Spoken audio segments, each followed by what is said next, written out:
Hello everybody, it's me, the Zeus. Welcome to this exciting new video series.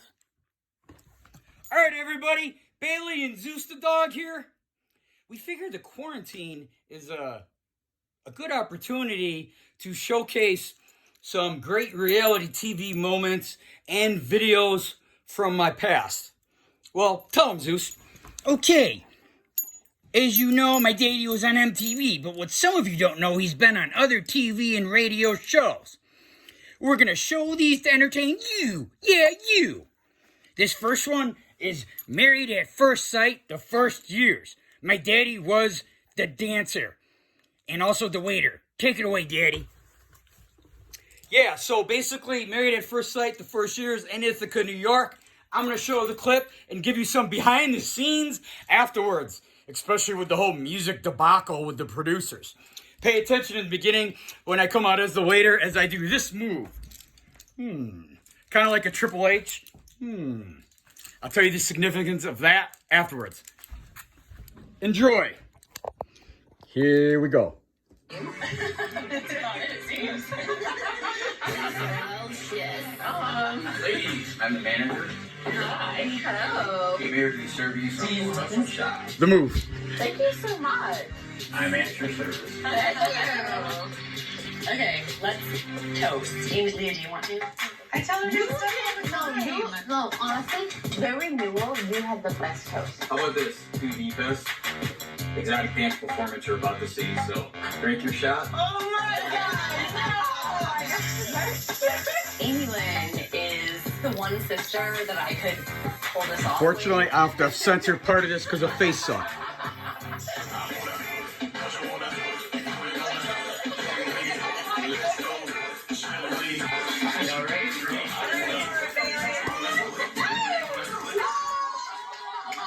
You can see the unedited version on my Facebook Bailey Exotic Dancer page. Anything with my butt I have to not show here.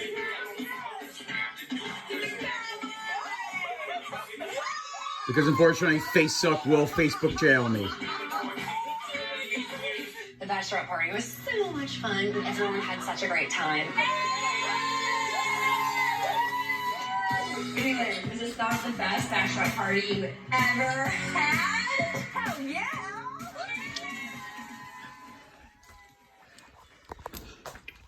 All right, for behind the scenes, first off, with that move, the kind of Triple H looking. Well, when I play badminton with my buddies, when I present them with the badminton birdie, I'd always go, and put it on the racket. So when me and my assistant were in the parking lot, and I was loading up before the show, I'm like, you know what? I'm gonna do that badminton move I do, and sure enough, it aired. To start from the beginning, and I got some notes here. All right, so this aired, Married at First Sight, the first years, aired at March 22nd, 2016. How did they hire me? All right, I filled out on one of the various plethora of 1-800 number companies a stripping profile that I was available in Buffalo, New York. Probably 2 years prior. Never heard from them, never anything.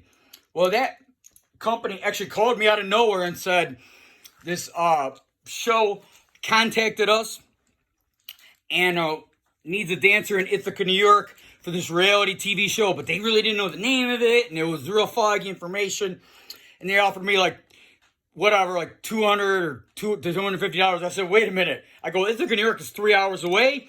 I get $250 or $225 to do an hour show here in Buffalo. You're going to have to up that ante. So they negotiated back and forth, especially once I found out that the television show was the one paying for it and not the girls. I jacked up the ante. What I got paid is none of your business, but let's just say I negotiate pretty well. So the second dilemma was the music. Here's the thing. They can't use any regular music on that show unless they have the copyrights to it. So when I talked to the producers on the show, and they explained me Married at First Sight, which I'd never heard of, and I remember I texted my niece. She goes, oh, I love that show. They take two couples or two people based on compatibility and all these compatibility experts, and they marry them, but the first time they meet is when they're married, and then they film them. Well, this is Married at First Sight, the first year, so this was the Ithaca couple, the one girl's sister. So I was like, okay, I never heard of it. Great. So I started watching it just to get a feel for it. So for music, they're like, what do you dance? I said, I dance to DMX and Rump Shaker and LL Cool J and 50 Cent. And they're like, oh, you can't use any of that, blah, blah. So they had to send me this production music. So they send to my email about 40 or 50 crappy production music songs. So out of those 40 or 50 crappy songs that I sent to my neighbor, that he then had to download them onto a CD to play in my boombox, there was only about a few songs that were fast or I could do. That song you heard me go there, the do it. So I played their first song, which was kind of a slower, and you hear it go. So I did that to kind of warm them up, and then it went into do it. Well, all of a sudden, the do it lyrics were actually extremely vulgar and explicit. It literally was like, do it. It's like, show me your titties. Now suck me off and suck my friends. Suck my dick and suck my friends. So, and this is how, regular TV show. So this is playing it. Do it. And the film people, the producers come up to me. Dude, what's up with the music? I go, this is your music. They come up a second time. Dude, what's up with the music? I go, this isn't my music. This is your music. They come up a third time. This music is really vulgar. I'm like, finally at this point, at the third time, I'm like, do we have a learning disability here?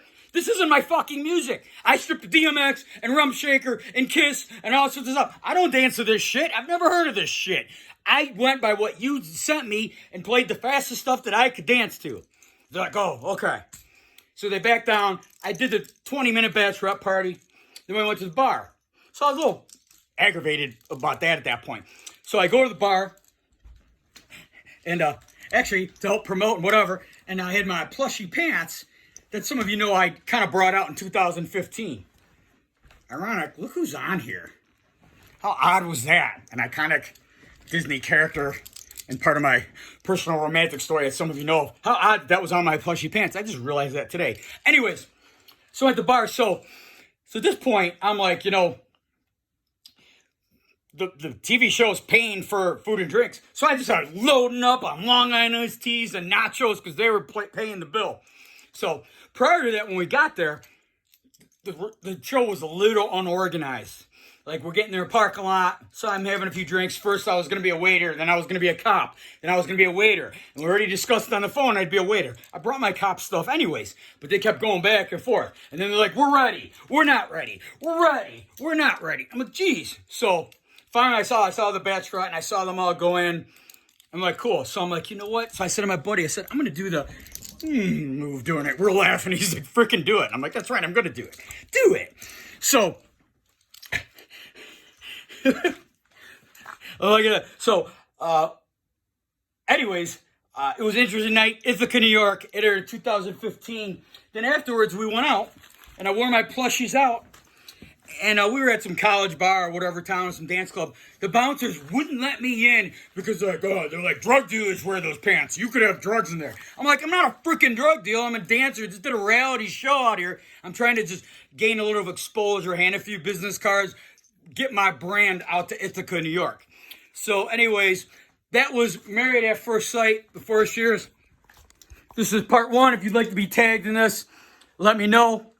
I will be showing, coming up probably tomorrow, the Channel 7 sex industry in Western New York story.